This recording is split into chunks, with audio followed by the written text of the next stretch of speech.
इसका गाना भी बाकी है और इन भक्तों का एक भजन भी सुनना है। एक बार पुनः कह रहा हूं मैं, आपको आदिवासी परिवार की कसम है,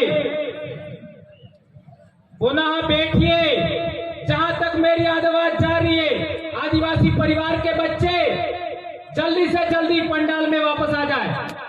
जो खड़े हैं एक बार पुनः बैठ जाइए मेरे भाइयों। ये गेट वाले बैठ जाइए, बैठ जाए मेरे भाइयों, आ जाइए। पेशाब जल्दी हो गई हो तो इतनी देर नहीं लगती है। अभी हमारी बहुत सारी बहनें बैठी हैं, उनको बुलवाना है मुझे। आज की तारीख में मैं नहीं बोल पाया तो चलेगा, लेकिन जो लोग यहाँ पर आए हैं समाज के नाम से, उनको बुलवाना जरूरी है।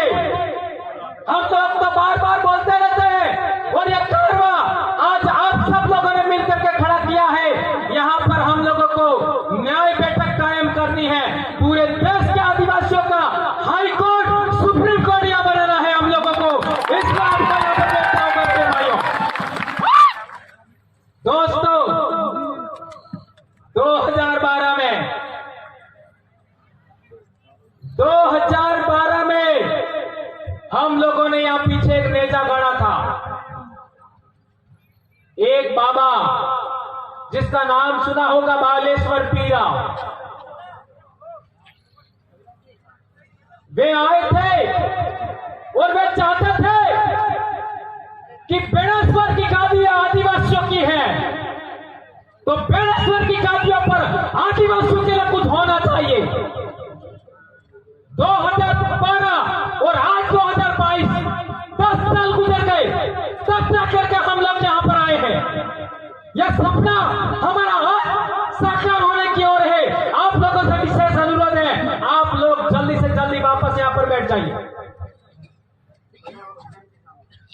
उस समय में यहाँ का सामंतवाली, जिसने यहाँ पर एक भक्तों के बैठने के लिए छप्पर बनाया था, जेसीबी से उखाड़ फेंका था नदी के अंदर।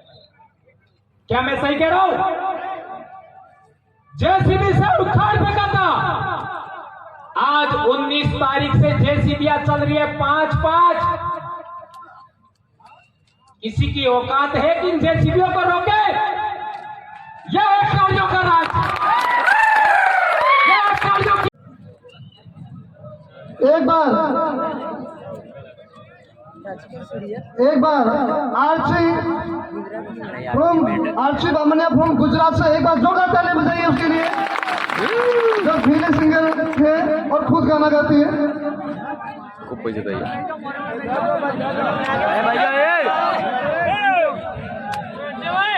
बोर्ड क्या? मैं आरसी बामनिया, छोटी सी सिंगर, गुजरात से। बैठ जाओ भाई, बैठ जाओ। शेरियों और शेखियों को सभी को मेरी तरफ से लाख लाख जोहार, और भंवर दादा जी को और राजकुमार रोज जी को भी मेरा लाख लाख जोहार।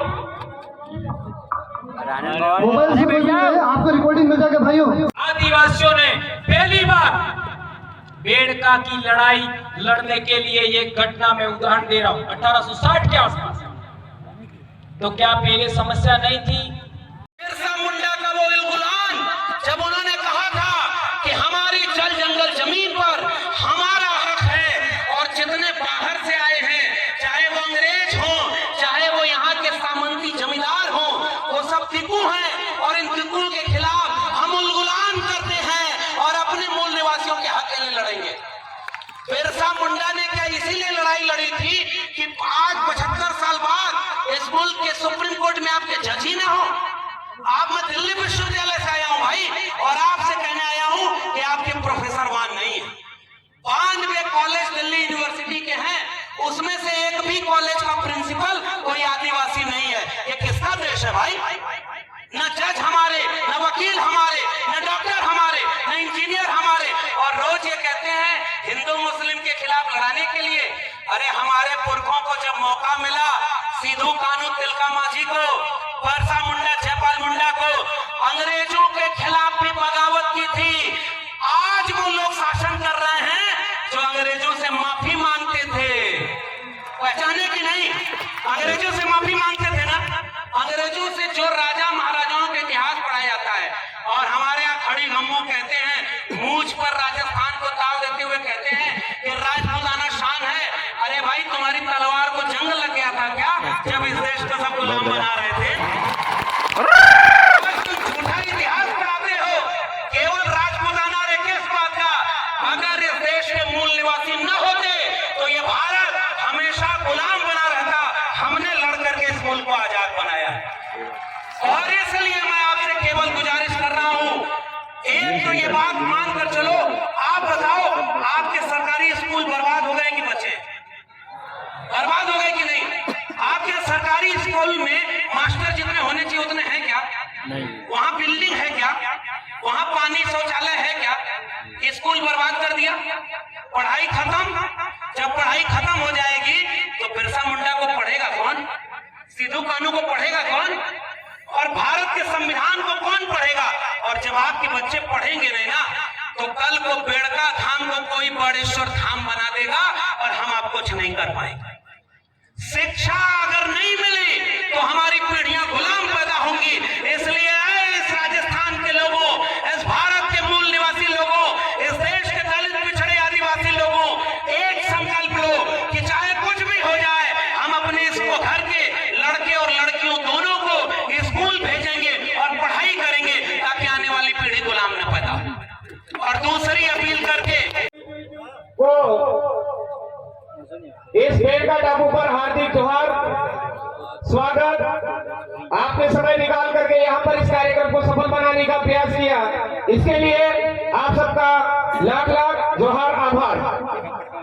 साथियों, यहाँ पर एक ही बात हमारी मुख्य मांग उठ करके आई कि 80% जमीन बेड़का टापू की जो जमीन है वो आदिवासियों के नाम पर होनी चाहिए।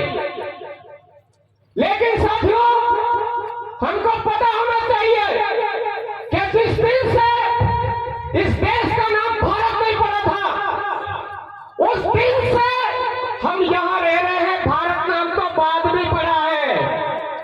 जब देश का नाम ही भारत बाद में पड़ा है तो देश के मूल बीज को जमीन मांगने की जरूरत कैसे पड़ने लग गई, ये सोचने का विषय मेरे साथियों। यहाँ पर ये जो बेड़का टापू है, आज जहां पर साफ सफाई दिख रही है, ये ढोंग धतूरे लगा करके बैठे हुए लोग हैं। इनके बारे में हमको पता निकालना चाहिए कि यहाँ पर मानसिक भीड़ की जो कदम है वो पहले पड़े हैं या ढोंग धतूरों के। ये ढोंग धतूरों वाले लोग हमारे यहाँ के नहीं है, हम सबको पता है। उसके बावजूद हम लोग डूंगर बरंडा को भूल गए, उसके बावजूद नरुआ नेमा को भूल गए, उसके बावजूद हम पांसे चपोटा को भूल गए।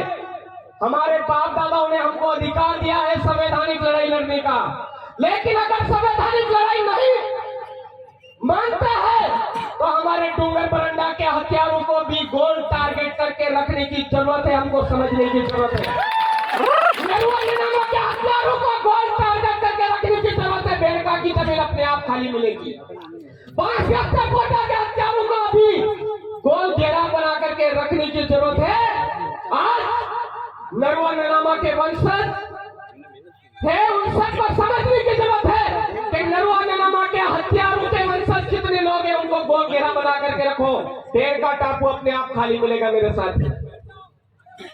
ये हमारा कोई चैलेंज नहीं है, कोई दादागिरी नहीं है। ये हमारे बाप दादाओं की जमीन है, हमारे पुरखों की जमीन है। संवैधानिक हक अधिकार हमारे बोल रहे हैं। रामकृपाल भगत बनाम बिहार का जो जजमेंट है 2011 का जजमेंट, वो आज भी बोल रहा है कि इस एरिया के अंदर, अनुसूचित क्षेत्र के अंदर 1 इंच भी जमीन न केंद्र सरकार हमारी एकता के लिए काम करते थे और अंग्रेजों को इस देश से बाहर निकाला, मुगलों को इस देश से बाहर निकाला, राजा रंगवाड़ी व्यवस्था को बाहर निकाला। इसी तरह से ये जो फूल और हाथ वाली व्यवस्था है, इसको बाहर खदेड़ने के लिए हमारा हर घंटा अंतिम घंटा मान करके काम करें, ये भी आपको संदेश देना चाहता हूँ। और आने वाले समय में जो यही तरह से मावजी भील ने बोला था, आज वो बना रहे जबरदस्ती ब्राह्मण, लेकिन मावजी भील है कि हम सबको समझने की जरूरत है। उन्होंने बोला था डोरी डोरी दीवा पड़ेगा, वायरे वात खाएगा, पानी वेसाएगा, बरदानो पार उतरेगा, एवा टाइम में कालिया तुम्हारो राज आवेगा। आ गया है राज। हमको गुजरात, महाराष्ट्र, मध्य प्रदेश और राजस्थान मिला करके भील प्रदेश बनाने की जरूरत है। आप सबको पुनः जय जोहर, जय आदिवासी, जय भील प्रदेश, आप सबकी जय। बहुत बहुत धन्यवाद दादा।